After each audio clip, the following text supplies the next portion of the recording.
Olá, meus irmãos, a graça e a paz do Senhor esteja em cada coração. Amém?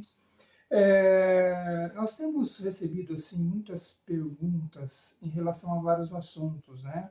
E um dos assuntos é casamento, né? Ou seja, existe uma mistura muito grande entre o que diz a religião, o que diz os costumes, né, da religião, né, e o que a Bíblia diz, né? E a questão histórica também, né? Bom, veja bem, perguntam para mim assim, mas para ter cargo na igreja é necessário ser casado? Muitos dizem assim, amigado com fé, casado é. Isso procede? Essa colocação mundana aí, ela procede? Eu diria que, eu diria que não. Por quê?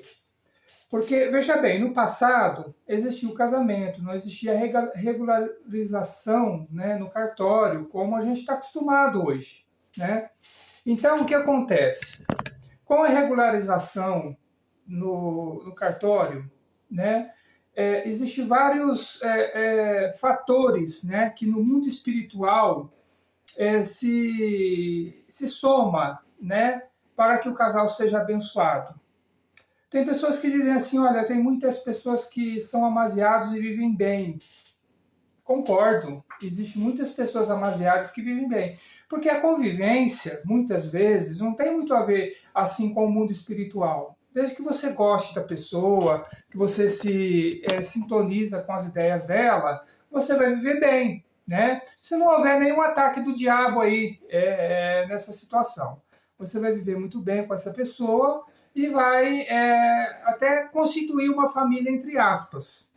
Só que nós vamos analisar, né, à luz da Bíblia, o que a palavra de Deus ela diz. Em Gênesis capítulo 2, versículo 24, diz assim, deixará, portanto, o homem, pai e mãe, e se unirá a uma mulher, né, e serão uma só carne. Ou seja, você ser casado não é um ajuntamento de ideias apenas. Não é um ajuntamento de corpos. Ser casado é você ser uma só carne. Mas como isso ocorre? Lá no passado, quando Jesus ele participou da festa de casamento, ele estava participando de uma festa de casamento no qual ele multiplicou os vinhos e foi o primeiro milagre que ele fez. Ele respeitou os costumes daquele povo judeu, que era tomar vinho enquanto se celebrava um casamento, em uma festa de casamento, era natural. Então Jesus ele não tirou isso dos judeus da época, né? E multiplicou o vinho. E multiplicou a alegria, porque o vinho ele simbolizava a alegria, né?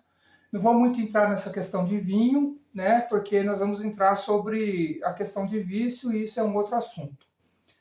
Veja bem, em relação ao casamento, naquela época não existia cartório. Naquela época não existia a legalização humana do casamento. Ou seja, somente o sacerdote que fazia, né, a cerimônia do casamento. Né? Dentro dessa cerimônia de casamento era legitimado perante a sociedade, né, aquela união, né, diante daquela situação. Então, com o passar dos anos, começou na França a legalizar o casamento, né, juridicamente, depois veio para os outros países, veio para o Brasil, enfim, a data aí não importa, né, que começou isso, mas começou bem lá atrás. Por volta de 1700 começou o primeiro casamento religioso, ele começou a ser ministrado. Então, a pessoa pergunta assim, mas é necessário ser casado no cartório para que a bênção seja completa? Sim. Às vezes tem pessoas que vivem há 10, 15 anos amaziados. Beleza. Eles são uma só carne? Não. Eles não são uma só carne. Para ser uma só carne, é necessário legitimar isso com a bênção sacerdotal e com a bênção da sociedade, certo? Através do cartório. Quando uma pessoa casa no cartório, ela ela dá toda a honra, o homem está dando toda a honra à mulher. Porque se ela ficar viúva, vamos supor, o casal ali amaziado, ela fica viúva, ela vai receber pensão de quem? Como que vai ser o sustento dela?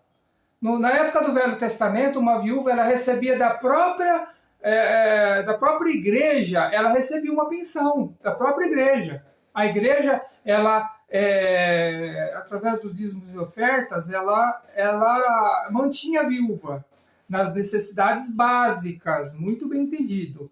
O que é necessidade básica? Necessidade básica é arroz, feijão, alimentos. Então a igreja, ela se responsabilizava por essa parte, ok? Abençoando a viúva. Nos dias de hoje, a igreja também ajuda as viúvas, ajuda os necessitados. Porém, o governo, ele tem por obrigação fazer isso, certo? Por lei, ele é obrigado a fazer isso. Então, quando você honra a mulher através de o casamento legitimado no cartório com o regime escolhido pelo casal, porque tem vários regimes, comunhão total de bens, comunhão parcial de bens, enfim, eu não vou entrar nesse mérito, mas tem várias seguranças que o homem, ele honra a mulher através disso, né? Mas a pergunta que eu faço o porquê a pessoa é tão contra o casamento, se o casamento foi instituído por Deus? Por que as pessoas não querem legitimar o casamento? Então essas são as minhas perguntas. A pergunta não é a questão religiosa. A pergunta é por que as pessoas fogem do casamento? Sendo o casamento, ele vai dar segurança para a mulher. O homem está honrando a mulher através do casamento. O homem está se tornando com a mulher uma só carne no casamento. Por que as pessoas lutam tanto contra o casamento? Justamente porque o mundo está corrompido. E as pessoas estão longe do propósito de Deus.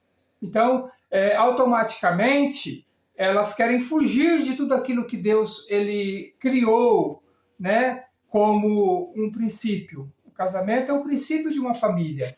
Então, se você é contra o casamento, se você não quer se casar, você está contra os planos de Deus para a família, porque quando você se casa, se inicia uma família.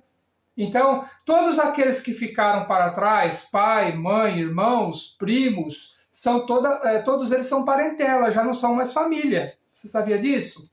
E quando você se casa, você legaliza diante dos homens e você legaliza diante do sacerdote. Você está mostrando para o povo, para as pessoas, que você está formando uma nova família. Que você está sendo uma nova família com a sua esposa, embora você não tenha filhos. Mas mesmo assim você é uma família. É uma família embrião, né? Que pode se tornar uma grande família, que pode se tornar uma família poderosa, uma família, né, que vai muitas vezes aí marcar uma geração, né, através da sua existência. Então é por isso que o diabo luta tanto contra a família. Porque dentro de uma família você vai dar os seus ensinamentos. Você não recebeu os ensinamentos da sua mãe, do seu pai, dos seus amigos, de pessoas próximas, pessoas mais velhas, que passaram para você conhecimento e entendimento das coisas? Então agora é a hora de você colocar em prática e de você formar um novo núcleo de família. Entendeu? Então, é por isso que Satanás ele luta tanto contra isso. Contra a família tradicional, contra família, filhos, contra você colocar uma ideologia nos seus filhos, contra você colocar um ensinamento específico para os seus filhos. Quando você inicia uma família, você está pegando os erros que os seus pais cometeram, você não vai cometer esses erros, você aprendeu com o erro dos seus pais, e você vai implantar aquilo que você acredita ser o correto. Aí muitos ensinamentos que você recebeu do seu pai e sua mãe, alguns você vai ter como princípios para você. Outros você vai abominar, você vai rejeitar. E o interessante é que quando você começa uma família, você vai estar colhendo o que você plantou como filho. Então, se você foi rebelde, você não obedeceu, você criticava seus pais, você se levantava contra os ensinamentos dele, contra as orientações, você vai viver as mesmas situações ali no dia a dia, no qual você vai depender do seu filho tomar uma decisão de ser rebelde àquilo que você está passando ou de ser obediente ao que você está passando.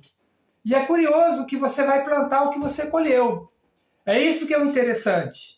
Agora você vai conduzir, agora você está no volante, agora vai. Seu pai diz assim para você: olha, filho, eu fiz tudo o que eu podia por você, agora é com você. É com você conduzir a tua família, é com você conduzir sua esposa, é com você conduzir o seu casamento, é com você conduzir a sua casa. É por isso que é muito importante que quando você se casa, você tenha já a sua casa própria. Por quê? Porque quando você está fora do ambiente do pai, da mãe, do sogro e da sogra, você consegue plantar suas ideias.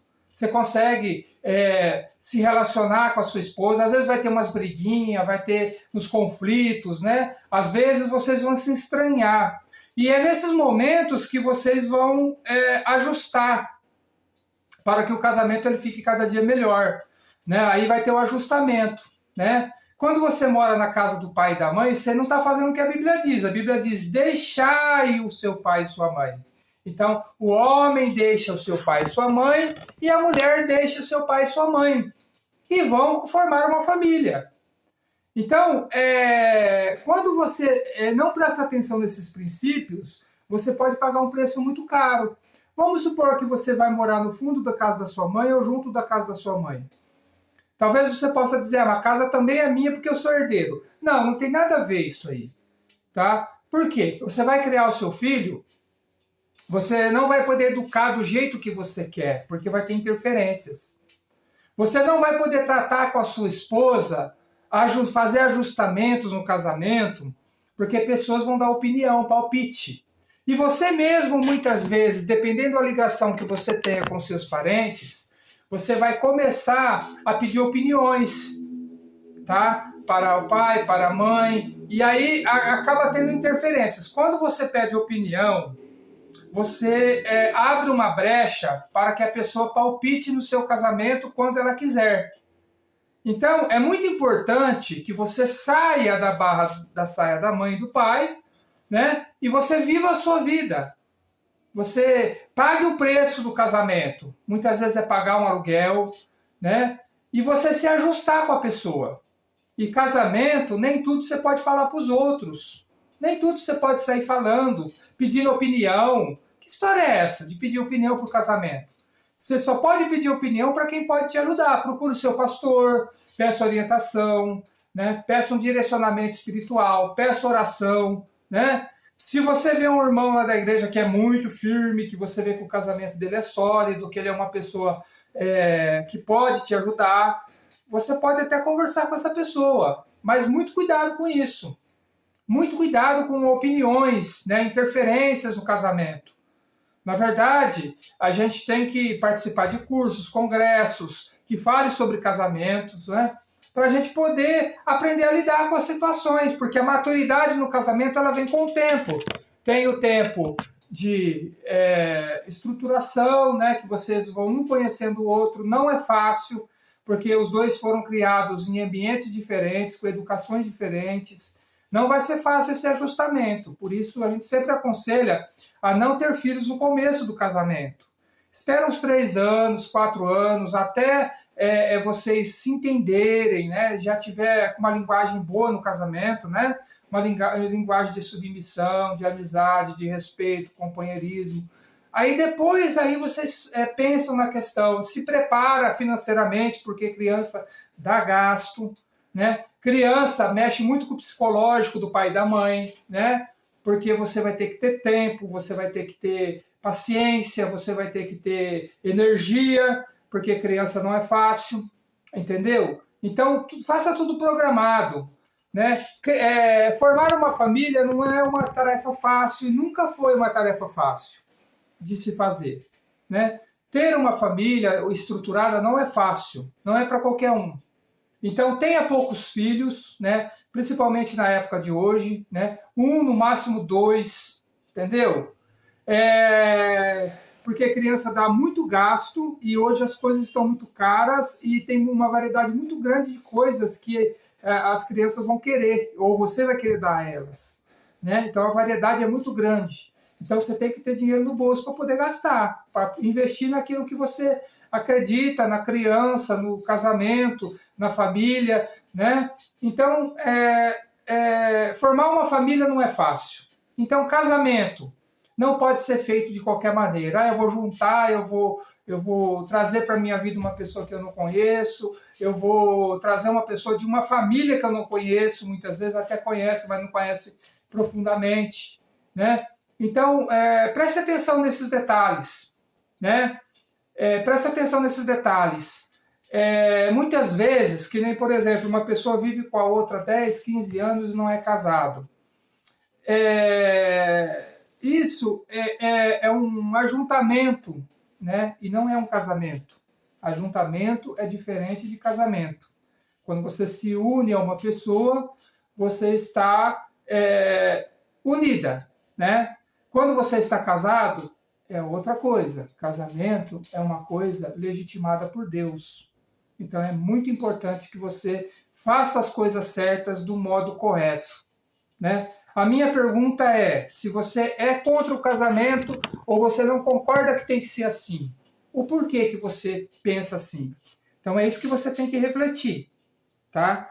Você tem que refletir, não é o sistema que tem que mudar, é você que tem que mudar, né? E se você é amaziado e acha que é casado, irmão, você está errado. Você está errado. Não é assim. Você precisa legitimar e honrar a sua esposa, e a sua esposa precisa ser honrada no casamento, através do casamento, né? Muitos pensam que se eu me casar, eu vou ter que dividir os bens. Meu amigo, se você namorar uma pessoa por 2, 3 anos, a pessoa entra na justiça, ela tem direito a alguma coisa. Se você mora com a pessoa, é considerado união estável. A união estável, você tem que... É até pior, eu acredito, do que você ser casado, porque aí o juiz ele vai tentar, de todas as formas, tirar mais coisas de você, entendeu? Então, do homem, né, no caso. Então, é muito importante que você faça as coisas certas do modo correto. E quando você se casa, você fecha uma brecha no mundo espiritual. A pessoa que é amaziada, ela tem uma brecha no mundo espiritual. Ela pode muitas vezes orar, buscar e nada vai acontecer. Satanás sempre vai ter uma área ali no casamento dela que ele vai mexer, entendeu?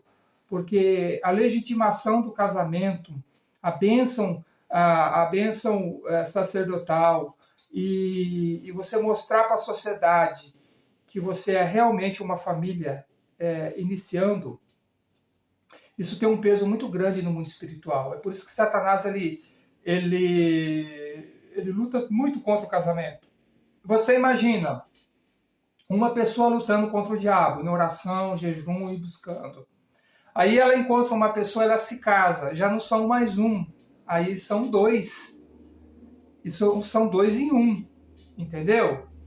Aí depois ele tem um filho e ele ensina os princípios bíblicos para essa criança.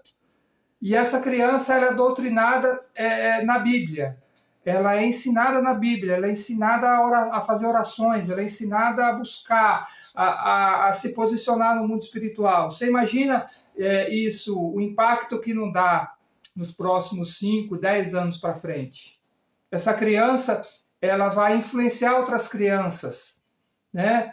E esse casamento que está debaixo da bênção de Deus, essas 2 pessoas, elas podem ministrar sobre outros casamentos, porque elas têm feito a coisa certa. E quando você faz a coisa certa no mundo espiritual, você pode ministrar sobre outras pessoas também a bênção que está sobre o casamento de vocês. Ok? Fique na paz, Deus te abençoe. Eu espero que eu tenha sido muito esclarecedor nessa situação e que Deus te abençoe. Em nome de Jesus.